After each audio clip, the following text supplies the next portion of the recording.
왜냐하면 이준석 전 대표가 그 투표 결과까지 예상했잖아요. 18% 차이로 네. 대패할 것이다라고 했는데 그걸 갖다가 뭐 이상한 소리로 그냥 막 뭉개버리고 했는데 그렇게 정확히 정치를 분석하는 이준석 대표가 기자회견을 했어요. 혹시 헤어질 결심이라는 영화를 보신 적 있습니까? 보았습니다. 네, 거기에 그 여자 주인공 탕웨이가 그런 얘기를 하면 마침내 죽을 줄 알았다. 자기 남편이 이제 등산 가가지고 객사했거든요. 이걸 보고 수사관 앞에서 형사 앞에서 마침내 죽을 줄 알았다. 이런 얘기를 하는데 기자회견을 제가 나중에 이제 보면서 나중에 영상으로 보면서 이준석이의 메시지가 그런 것 같았어요. 마침내 국힘당이 이렇게 될 줄 알았다. 지금 현재 그러면서 헤어질 결심을 한 것 아닌가? 아니 이준석, 유승민 두 분은 이미 서 있어요. 그러니까. 그렇기 때문에 윤석열 국민의힘으로부터 더 탄압받는 모습을 보여주려고. 모습을 보여서 장렬하게 나가겠다는 거예요. 그리고 이준석 대표가 얘기했던 대로 유승민 대표가 얘기한 대로 12월 말까지는 본다. 네. 무슨 1월 달에 장이 서요. 장이 그렇죠. 서는 것은 공천하고 뭐냐? 뭐 이제. 공천하면은 칼질 당하면은 나가겠다. 네. 그래서 저는 작년부터 계속 금년에는 창당 안 한다. 내년 1, 2, 3월에 한다. 그리고 지금 선거법은 창당하기가 아주 쉬우니까 금세 돼요. 그러는데 100일 정도 준비한다고 하더라고요. 그렇죠. 제가 볼 때는 100일도 안 돼요. 제가 볼 때는 저는 이준석 대표의 인격과 그 말씀을 믿습니다. 제가 물어봤어요. 유승민 전 대표하고 만나서 소통하느냐? 안 한대요. 그러나 이심전심으로 통하고 있다. 이런 감을 받았는데 이준석 대표의 입에서 의외로 유승민 전 의원은 강남에서 출마해야 된다 하는 얘기를 하더라고요. 이준석 대표가? 예, 이준석 대표. 네. 그리고 지난 대통령 선거 때 분석을 해보니까 무슨 동 서초 갑인가 그런 것 같은데 을인가 거기에서 유승민 대통령 후보의 표가 많이 나오더라. 이런 얘기를 해요. 그러면은 이준석 전 대표는 노원은 굉장히 어려우니까 자꾸 대구를 가는 것은 대구에서 출마할 고향에서 출마할 구실을 찾고 있지 않는가. 그래서 저는 유승민 이준석은 창당 괴를 같이 하고 있지만은 두 분 다 대구로 가기는 힘들잖아요. 그렇죠. 그러니까 여기에서 서로 서울로 가라, 대구로 가겠다. 이런 입장 정리가 아직 되고 있지 않는 것 아닌가? 저는 그렇게 봐요. 두 정치 고수들이 직접 만나지는 않지만 간접적으로 또는 이심전심으로 다 소통하고 있는 거죠. 그래서 제가 얘기는 네. 김종인 전 대표의 역할이 또 있을 것이다. 아하. 네, 김종인 전 대표는 국민의힘을 싫어해요.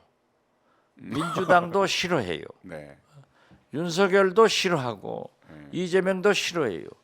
그렇기 때문에 늘 이준석, 유승민, 금태섭과 함께 얘기를 하는데 금태섭 신당도 굉장히 도울 걸로 했는데 보니까 싹이 노라니까 빠져나가더라고요. 그래요? 그래서 저는 김종인 전 대표의 역할이 또 있다.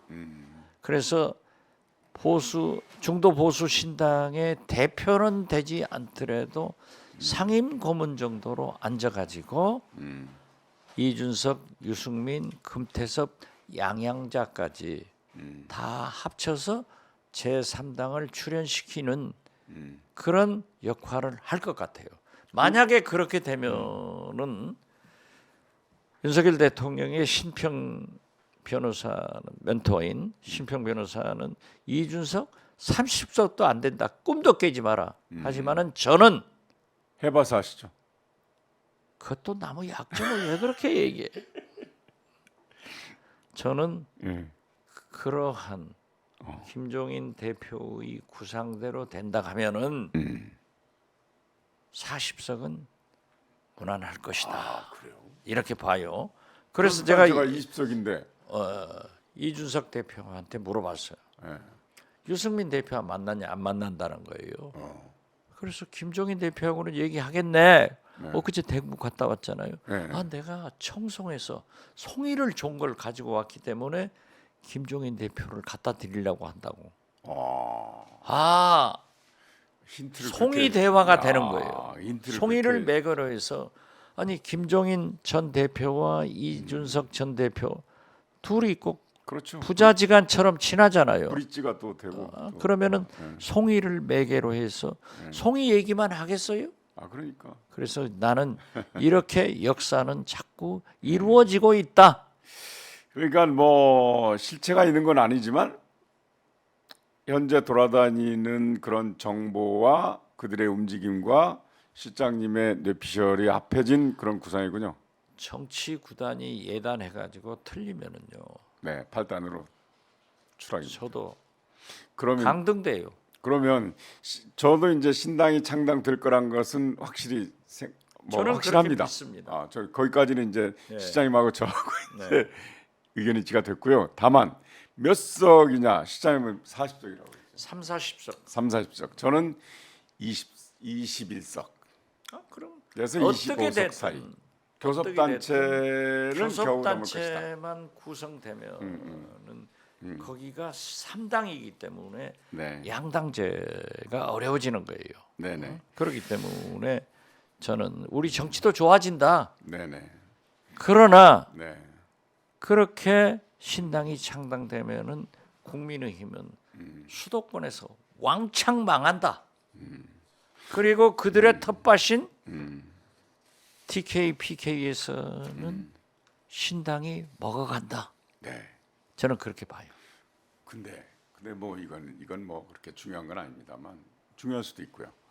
이준석 전 대표는 뭐 개인적으로 페이스북도 열심히 하잖아요. 그렇죠. 그리고 온갖 방송에 우리 정치인 중에서 제일 바쁘신 분이에요. 그러니까 2등으로 박지원이 바쁘고. 그러니까 거기다가 뭐 어디에서든지 부르면 다 가고 또 못 불러서 또 그렇고 그런데 대단히 스마트하고 네 제가 스마트보이인데 네. 스마트하고 이 내공이 쌓였더라고요. 세 번의 국회의원 출마 떨어지고 당 윤석열 대표에서 대통령한테 그 핍박을 받았기 때문에 하고 어휘 선택력이 높아요. 아니 그 36살에 대통령 선거 승리를 이끌고 이어서 지방선거 승리를 이끈 그렇죠. 대표였잖아요. 아니, 그러니까 네. 제가 이준석 대표를 칭찬했더니 보수 중도 보수 신당 이준석과 박지원이 가느냐? 저는 안 가요. 자, 갈 수가 없어요. 정체성 때문에. 자, 그다음에 한 가지 더 말씀드릴게요. 네. 유승민, 홍준표, 안철수. 이때 내가 국민의당 대표, 안철수당의 대표이고 상임선대위원장이었어. 이때 후보 단일화를 하려고 그랬어. 그런데 홍준표 대표는 대북 정책에 대해서 굉장히 플렉시블 하더라고요.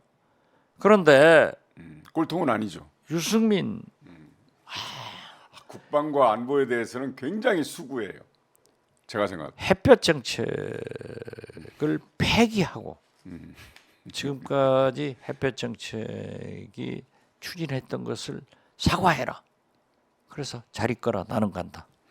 너는 안 된다. 자, 했어요. 아까 이제 다시 돌아가서 그렇게 이준석 대표는 마이크가 다 열려 있습니다. 네. 그럼에도 불구하고 왜 국회 정론관을 빌려서 공식 기자회견을 했을까? 어떤 퍼포먼스일까? 무슨 의미일까? 요? 이준석의 눈물. 저는 진심이라고 봐요. 어떤 측면에서요? 진짜 내가 이렇게 국민의힘을 보강해서 대통령을 지방선거를 승리했지만은 나를 쫓겨내? 그런 회한의 눈물. 그렇죠. 그리고 나는 미래로 간다. 네. 그런 각오의 눈물이라고 저는 봐요. 그리고 그래서 진심, 회한, 각오. 네. 그런 기자회견을 통해서 명분도 축적하고 그런데 그걸 도와주는 사람이 있어요. 안철수 의원이. 아 거기는 아니, 이걸 자꾸 비속어를 하는데 이미 다 보도가 됐어요. 아 졌으면 가만히 자빠졌지 왜 아니, 지랄 떨어 또. 아니 이준석 전 대표가 바라는 바잖아요. 쫓겨나는 그렇죠. 모습. 그렇죠. 어? 아니, 근데 그러니까 도와주더라고. 쫓아내자고. 그 양반은 참 실력이 있는 분인데 그래서- 감이 없어. 아니 아니, 졌으면 자빠져 있지 왜 지랄 또 떨어. 아니 근데 조금 유화적인. 지랄 철수야. 옛날에도 그랬잖아요. 제가 MB 아바타입니까? 이때도 좀 초딩이라고 그랬잖아요. 여론에서 초딩이라고 그러는데 응석받이 이준석이라고 자꾸 그러는데 난 그거보다 더 어린 생각이 아닌가 하는 생각이 들더라고요. 자, 어쨌든 그래서 이준석은 헤어질 결심을 하고서 명분을 축적하는 과정이다. 이렇게 그런 로드맵이다. 영화 보셨군요. 유승민도 예. 그렇다. 유승민도 그렇다. 100일 전으로 보더라.